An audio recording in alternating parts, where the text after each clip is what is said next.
second trait of an analysis and solution mindset?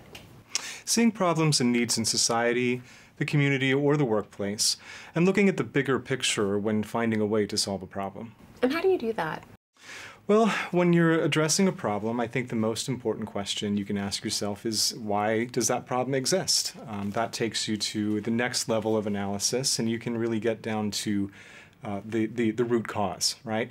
So as an example, let's say that you have a person who needs to buy a new car. They don't have savings, so they need to work on building up their savings so that they can put the down payment on this car, yet month after month, their savings don't grow, right?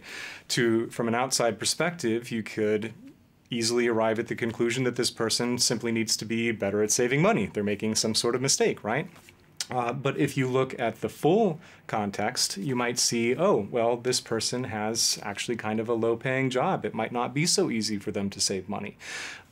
So in panning out and getting a little bit of a broader perspective, asking yourself why, you really locate the origin of the problem. So in order to get a new car, it's not enough to say, oh, I need more savings, but to actually see the real issue might be needing a higher paying job. Exactly. And Linnea, you did have an experience where you kind of had to look at the bigger picture in order to help see a problem at work more accurately, is that correct? Mm-hmm. Yeah, I work at the diner, and it's a very busy diner with a lot of customers coming in every day.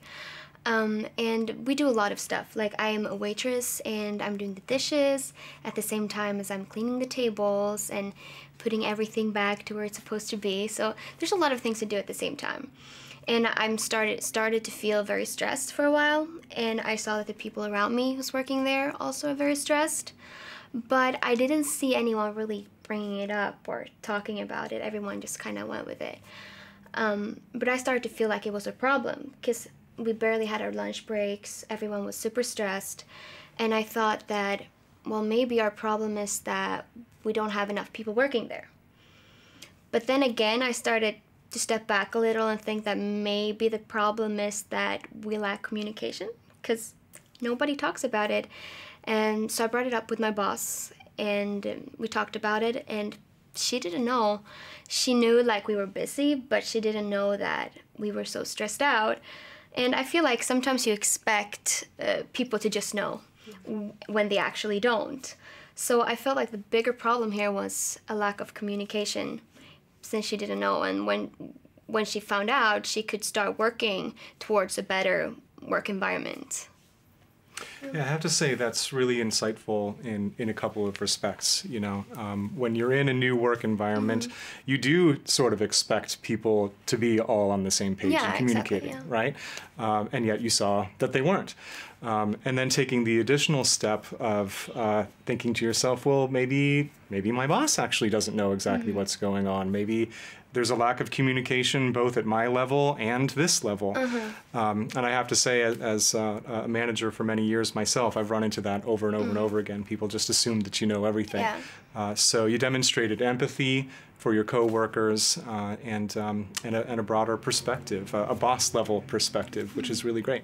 So after you were able to identify there was a larger issue with communication, how did your boss react? Well, she was really happy I told her, because since she didn't know, she couldn't do anything about it. But now when she knows and everything is out there, we can all start working towards a much better working environment, because we all sat down and talked about it, which does relieve stress, talking about it. So I think it's a much better place to work at now, for sure. Well, it's really great that your observation, noticing that something was wrong, and then seeing the larger issue was able to create a better working environment, not just for you, but for all of your team members. Consider the question, why don't people recycle more? Or what factors keep people from having healthy food? Make a list of the larger issues that could be at play. Afterwards, share your ideas with the group and take some time to discuss how each of those issues could be addressed in a way that could result in an increase in recycling and healthier food options.